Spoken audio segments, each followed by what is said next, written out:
This is the last session and very disadvantaged forum for the speakers and moderator, but last not all the least. Anyway, we may conclude up regarding the security matters and relations between North and South. The world attention focused on Pyongyang this moment at the time, whether Chair Lady Hyun Jong-un could bring Mr. Yu from Pyongyang down to Seoul tomorrow or not. But news reported that the leader of North Korea and Chair Lady Hyun will meet tonight for dinner, and I think they will find out final result there. So we all hope and pray that Mr. Yu, sharing with me last name, Yu, could come safely with Chair Lady Hyun tomorrow. Well, again, ladies and gentlemen, thank you for your coming to this session. This is a very tiresome last moment of the 2 days conference here. And I, again, welcome all of you to this session. As you may notice in your program, the title of this session, Nuclear Weapons, Succession Politics, and the Future of North Korea. Very heavy, the topic.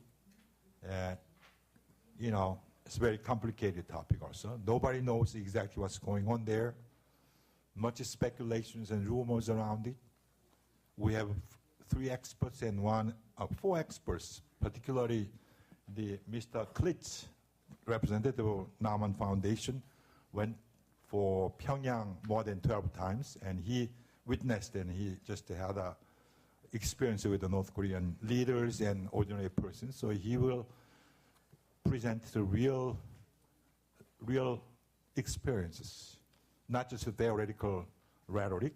He's going to present the factual statement, something what he experienced and witnessed in North Korea. So that must be very exciting presentation. So I will urge you folks, bear in with us until last minute of this one. So I'm going to intentionally ask Walter to speak very last.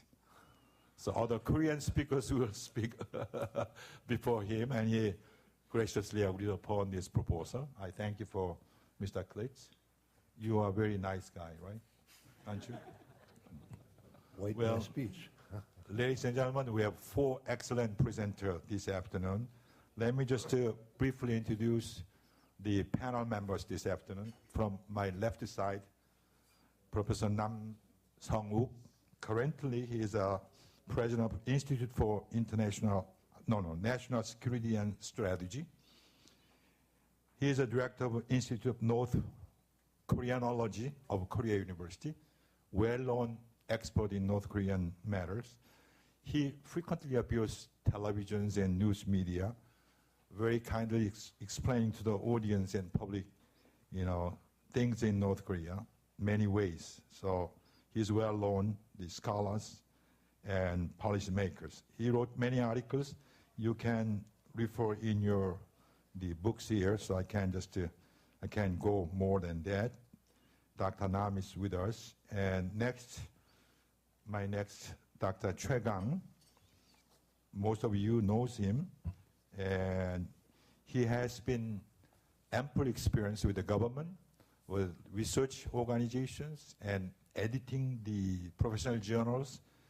And you can find out in your booklet that what kind of work he has done. He worked for the National Security Council, the defense organizations, and foreign affairs organizations, and he taught particularly arms control and security matter. And we have more than half page of the experience in here, your booklet, so you can just report that thing.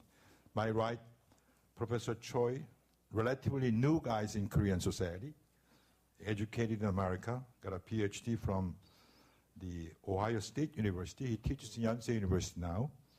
He has good experience in the past, but unfortunately his resume is not included in our booklet, but I think we circulated his paper. You can report there. He wrote many articles. He worked for not only the Higher Education Institute, but also he has been involved in American teaching institutions and research institutions in the past. He was associated with the North Korean graduate school for North Korean studies in Gyeongnam University, sometime before he joined to Yonsei University this springtime. And we are expecting him to contribute more for this area, what he specialized in the foreign policy, attitude, and security matter, global Asia related matters. So I'm just happy to invite him in my panel this afternoon. And Mr. Walter Klitsch, representative of Naumann Foundation in Korea. He has been with Frederick Naumann Foundation more than 13 years. And he went through all important positions and the desks in Naumann Foundation. He has been working for United Nations, representing Frederick Naumann Foundation for Liberty. And his organization is supported by Liberal Party in Germany, right? Right. And they just proposed and he advised to Korean politicians and political scientists many ways, particularly for the unification methodology, how to approach to unification, the North and South, based on their experiences, West and East things. And he has been in North Korea more than 12 times. And Frederick Naumann Foundation, since a few years back, they keep visiting Pyongyang and they taught accounting and some capitalistic, the market system things. So it's a good thing to teach North Korean people. I don't know how they quickly catch up the ideas of capitalism practice. I think he will elaborate and explain his experience later on. With those four, the outstanding speakers, we have 80 minutes. So I will just give each panel members about 15 to 20 minutes. We have ample time.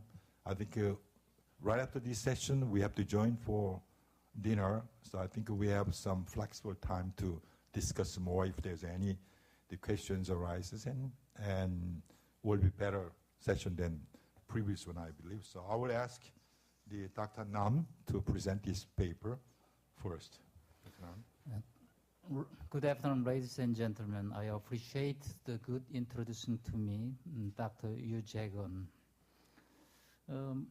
My time extended to 5:50s, just 15 or 20 minutes. My paper do not represent the official opinion of our institute sponsored by the government. Whenever we open the newspaper, we encounter so many kind of news fact about North Korea. It is difficult to clarify the intelligence by the government. It is difficult. My topic is North Korea military advantageism and the third hereditary transfer of powers. North Korea military advantageism has increased in secret on the Korean Peninsula. On April 5th, the North flaunted its power by the launch of a long-range rocket. In the face of corresponding measures emphasized by the international community, the North stopped disabling its nuclear facility and conducted the second nuclear test on May 25th.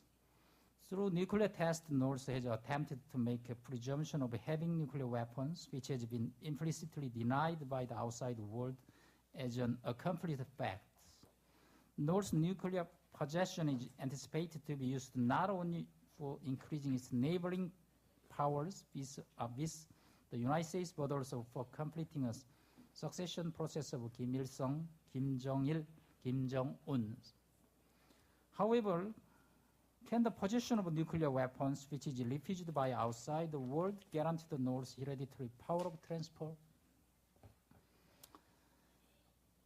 Two kinds of Kim Jong-il's choice are the third hereditary power transfer and the military advantage.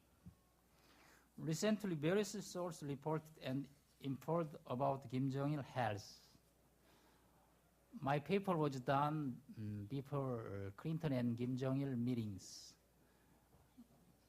Even if Kim Jong-il has a 2 hours 15 meeting with Clinton, we don't know he's inside the illness situations. Of course, I agree that he's active and fluently talked with Mr. Clinton during the 2 hours and 15 minutes. A stroke in old age would naturally stimulate long-term and short-term prospect on physical lifespan due to its fatal after effects. Eventually, Kim's worsening health would be linked to the discussion about the successions. The North Kim clings to the hereditary power transfer because ensuring the succession process is the best choice for the political survival of Kim's clan members and followers. Another reason for the hereditary succession is the transfer of power to a third generation Kim can help to keep power from leaking by displaying that current regime is solidified.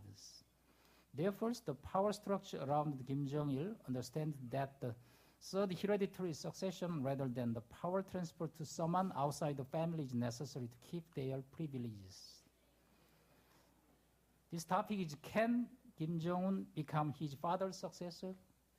It seems that Kim Jong-un has been named as his father's successor owing to his aggressive character and appearance, which are considered to be somewhat subjective. If it is true that he has been given the title of brilliant comrade or lineage of the family of Mang Byung-dae, he might take a similar step to his father's succession path. Rather than these names, the fact that the new policy task is featured as one of the successors provides more meaningful evidence. The 150 days battle undertaken to boost the economy since April 2009 is similar to the 70 days battle in the second half of the 1974, which was added to Kim Jong-il's contribution in economic area. However, Kim Jong-un's succession has a significant difference from his father's. He would be in the same camp with his own elder brother, Jong-chol, Kim Jong-chol. Kim Jong-il had to put much effort to remove his half-brothers and sisters from the power struggle because he could not share his power equally. Unlikely, Kim Jong-un will have to find a way to live together with his own brother, Jong-chol. Kim Jong-nam, who is half-brothers, would disappear at the competitive stage by means of natural selection due to his excessive contact to the outside world. Besides, Kim Jong-un's hereditary succession has three different aspects from his father's. First, comparing to his father's succession from his grandfather's, there is no enough time to prepare the third hereditary succession. Second, having made his possession of nuclear weapon as an established fact, the North would face sanction and restraint from the international community. Third, despite of many functional intrusions, Kim Jong-un lacks those who have proven absolute loyalty to him. In conclusion, third hereditary succession is very difficult to be done rather than impossible to happen. Another topic is succession, when it will be officially proclaimed. Official proclamation of the succession will depend on personal variable, Kim Jong-il's health, and Kim Jong-un's capability to take authority. Second, material variables, domestic and foreign affairs. First, the material variable account for overcoming economic crisis through improving relations with the U.S., completing the development of the nuclear weapon and ballistic missile, seizing threat to current regime, securing an advantageous asymmetric weapon against South Korea, and ensuring political leverage. However, succession scenario would enter upon totally different phases according to the personal variable, such as the sudden death of Kim Jong-il. There are several focus scenarios related to Kim Jong-il health. First, sudden death. Second, vegetable existence. Hospital politics. A serious illness and right illness. No matter which scenario is realized, it is more thrown out, it becomes shrouded. It depends on the whether Kim Jong-un can deliver the proposition that power can be taken, not given. Another topic is the implication and problems in the third hereditary power transfer. The third hereditary power transfer of North Korea has several implications. First, this means officializing of succession planning and the weakening of the ability to govern. The third heredity will open a way to challenges within an inner circle group and increase insecurity of the regime. Second, adherence to the image of despotic dynasty will cause oddity and mockery from neighboring countries and the international community. community. Against an amplified argument of verification and qualification of third heredity from the outside world, the North Korea may become more closed. Third, concerning a success ability to resolve nuclear issue, relationship with the South Korean domestic issue, the hereditary power transfer can bring a chance and to change circumstance for unification of Korean Peninsula. Another big topic is the implication and prospect of the North's second nuclear test and missile launches. Comparing to the first nuclear test, explosive power of the second nuclear test on May 25th was amplified in terms of seismic waves. Considering current nuclear test and the long-range rocket launch in 5 years, North Korea will be able to launch an ICBM with a nuclear warhead.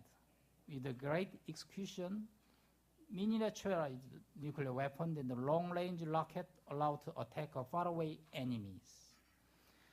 According to the international weapon expert, Scud missile is said to sell for $4 million, a Nodong missile for $10 million. This year, North Korea spent at least $340 million for the launch of missile. Having considered $400 million spent for the second nuclear test, North Korea invested a total $700 million during the last 3 months in demonstration of military power to organize the crisis on Korean Peninsula and pressure against the U.S. This amount of money can purchase the 2 million tons of rice in last year, which amount to 40% of the total food expenditure in the North Korea. The nuclear test and the long-range rocket launch have various implications for international politics. First, this can convert a negotiation issue from a nuclear renunciation to nuclear reduction and make the six-part talkers lose dynamic forces. Second, due to the acquisition of ICBM's movement to the Dongchang launch site, the North Korean nuclear possession and the long-range missiles ban into new threat. So, according to the Ministry of National Defense, North Korea already arranged about 800 missiles. Current reckless firing of missiles show that the military authority of North Korea take control of it and make the most of it. The international community wanted the decisive step against the North nuclear test and adopted the United Nations Security Council Resolution 1874.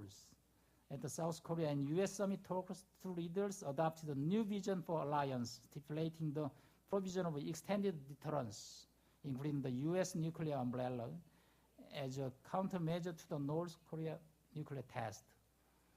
In 2009, North's provocation seemed to be done depending on its own judgment without considering changes in external circumstance. In the second half of this year, it is expected to launch ICBM and start a negotiation with the U.S. with warning another nuclear test. China will keep its position as a regular feature of intermediary. Along with the establishment of a succession process, the North Korea will unfold the domestic control and seek both hardline and softline policy to the U.S., which will be affected by variables such as Kim Jong-il has. In conclusion, there is no loyal loads in making a diplomatic normalization with the U.S. without a CVID denuclearization. North Korea lost the opportunity for normalization and denuclearization by dragging with the contact with the USA during the Bush administration. But Pyongyang made a critical error by hasting experimental nuclear weapon against the Obama government. As you know, Obama strongly argued that his election catchphrase is the nuclear-free world. I think there is no alternative without the denuclearization in the near futures. Thank you. That's all. Thank you, Dr. Nam. Ladies and gentlemen, why don't you give him a big applause over there. Thank you very much. Well, the presenter emphasized two things. Number one, succession of power transfer process, whether it's possible, what's the problem. And second, the implications and prospects of North Korean second nuclear test and missile launches, what implication it has, how we're going to defend ourselves, how we're going to choose our policy against these two things. And it will be closely related to the Korean relationship, North and South, also our relationship with the U.S. and other neighboring countries. We will discuss later on surrounding the issues later, after we heard other panel members' presentation. Next, I would like to introduce Dr. Choi Gang. Would you please? Thank you, Chairperson Yu. It is my great honor to be here with the distinguished panelists, and also I'd like to thank the organizer for having me here on important events. Actually, those issues are quite challenging. Nuclear weapons and succession and future of North Korea. Nobody can tell the future of North Korea at this point of time.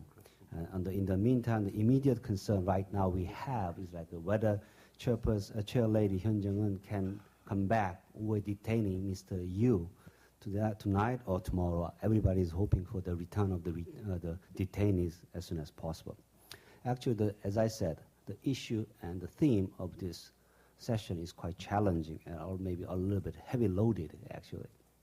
It seems to me that there is some increasing hope for the improvement of relations between the United States and North Korea just by the President Clinton's visit to Pyongyang. But as far as I know, and my observation, like a U.S. administration taking very cautious approach in handling this issue. Actually, if you look at the State Departments and also the White House, they say just private mission, just separate this issue from the nuclear issue and other issues also. But I think it can create some kinds of the mood for having dialogue between the United States and North Korea. So actually, North Korea is sending the signals that it wants to improve the relations with the United States. But it depends upon what kinds of action North Korea can deliver, not the verbal statement. I think that's a key point. I think Obama administration, I don't know, maybe Ambassador Gregg is in a better position to tell about the Obama administration, what kinds of actions the United States wants to see from North Korea. I think that's the key points. So not only the verbal statement, but what kinds of actions. I think that's a critical point. Having said that, it seems to me that I'm a little bit pessimistic about the future, frankly speaking. The situation on the Korean Peninsula has a little bit deteriorated over the past 10 years. We cannot deny the North Korean nuclear challenge has become more serious and even grave than 5 or 10 years ago. North Korea has conducted 2 nuclear tests already, so they claim there's a nuclear power. So it is, I don't know how many nuclear weapons and what types of nuclear weapons they have. Anyhow, they have claimed as a nuclear power state. They want to be recognized as a nuclear power state. So whether it is possible to exchange the nuclear, the diplomatic normalization with giving up the nuclear weapon is quite unclear at this stage. Sometimes somebody claims that the North Korea can give up the nuclear, but if we normalize its relations with the United States. Maybe if I were Kim Jong-un, I say, I want to normalize the relations with United States and also having the nuclear weapon. Why not? So those two can go along from North Korean perspective. It might be the best scenario they can imagine. So in the meantime, the inter-Korean relations has also in a kinds of cooling period. So I don't know whether we can jumpstart the inter-Korean relations. Maybe the Chair Lady Hyun Jung-un's visit to Pyongyang can be the beginning of the restart of inter-Korean business, or Kaesong or Kumgangsan. So we don't know yet, but actually always North Korea try to have a private channel, but denying having the official dialogue for the time being. So it is not clear whether we can have a better inter-Korean relation or more institutionalized inter-Korean relations from now. And also the other issue, as Dr. Nam already mentioned, the succession and also health condition of Kim Jong-un is another concern we have nowadays. It's kind of triple challenges, if I say. Nuclear issue and inter-Korean relations and also this succession issue. Everybody is concerned with the succession, whether this succession is kind of smooth or not, whether it can be accompanied by some kind of turbulence or not. as Dr. Nam already mentioned, is quite different from the succession from Kim Il-sung to Kim Jong-il. What I sense is like this succession will result in changes of power structure in North Korea. So it's not going to be one-man ruled political system. It's going to be, I don't know, if I say it might be a kind of collective leadership, a group leadership, or a nominal leader of Kim Jong-un or Kim Jong-chol, whoever it is.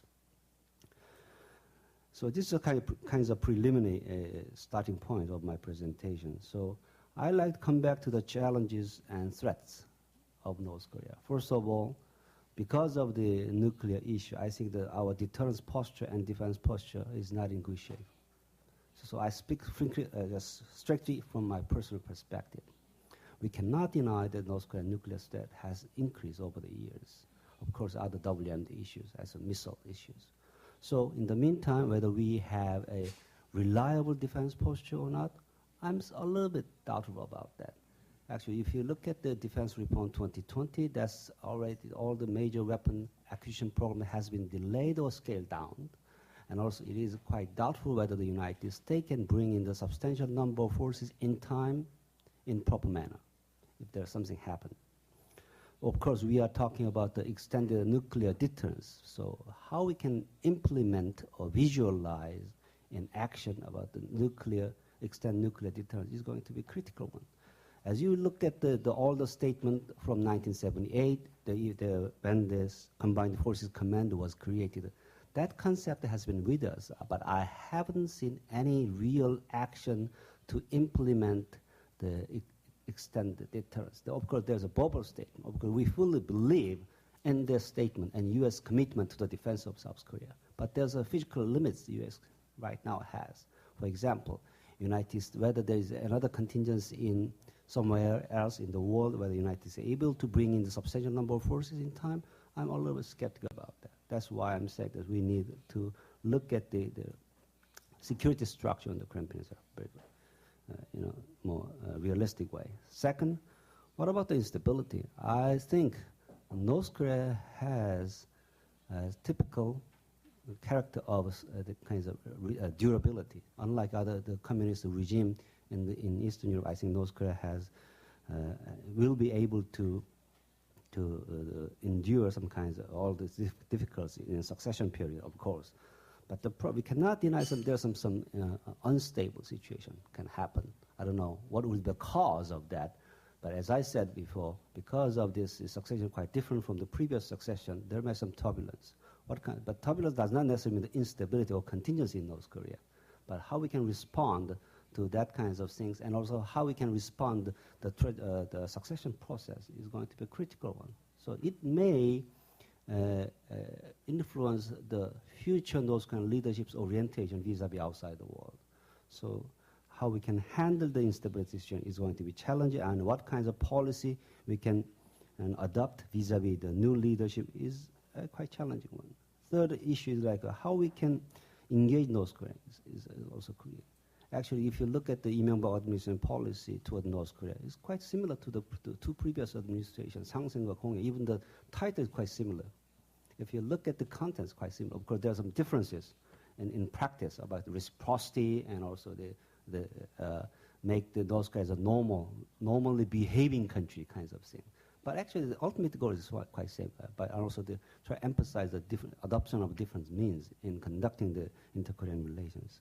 But North Korea has not responded to this Lee Myung-bak administration call for the meetings and also the reconciliation and the improvement of inter-Korean relations. So those are quite challenging, and also it will be with us for the time being, for a relatively long time. So that's my. So if that's the case, what should be our approach toward North Korea? Because actually, if you look at my background, I usually emphasize all we need to have a strong defense posture. That's the beginning of our policy vis-a-vis North Korea. So we have to look at I actually start with a clear assessment of North Korean challenge. I don't know whether the two governments, I mean the Obama administration and the Lee Myung-bak administration, have conducted comprehensive threat assessment of North Korea. If there's not, I think this is time for us to look at the North Korea and also to come up with some kinds of comprehensive assessment of North Korean challenges. And then based upon that assessment, we can start and devise the policy to implement the policy toward North Korea. And also that's the beginning of our policy toward North Korea. So I like to emphasize it's time for us look at, of course, we are not talking about the global alliance or strategic alliance, but that's a long-term vision. Actually, alliance is alliance. Alliance should cover the basics. So it's time for us to look at the basics of ROK-US alliance, so upon the North Korean threat.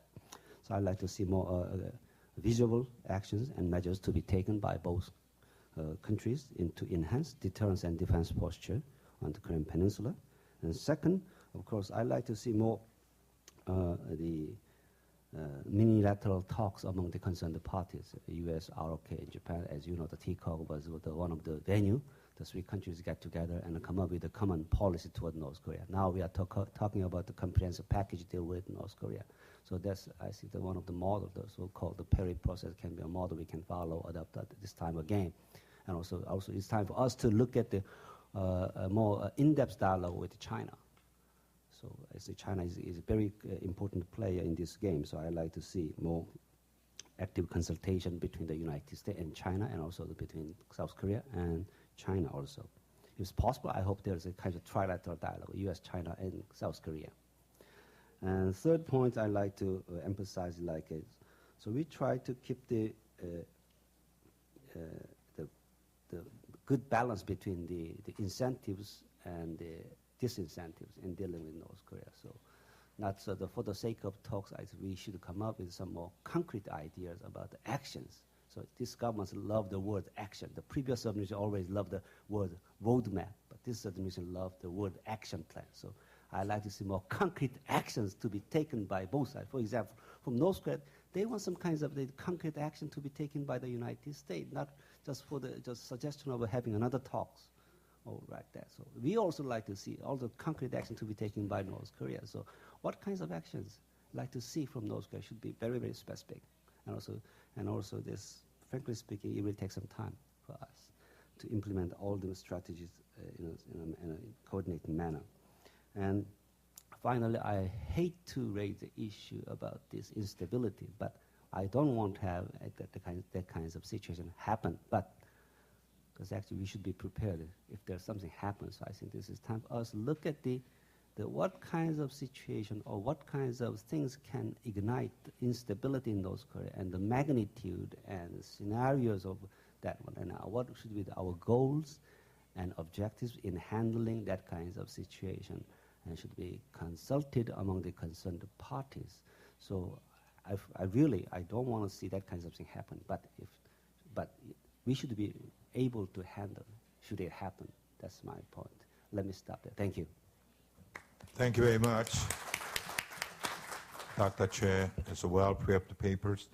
There are more things to read, and we can just learn more in his writings here, and how we're going to approach comprehensive policy reviews, and how we're going to work together with our close ally, USA and Korea. And he emphasized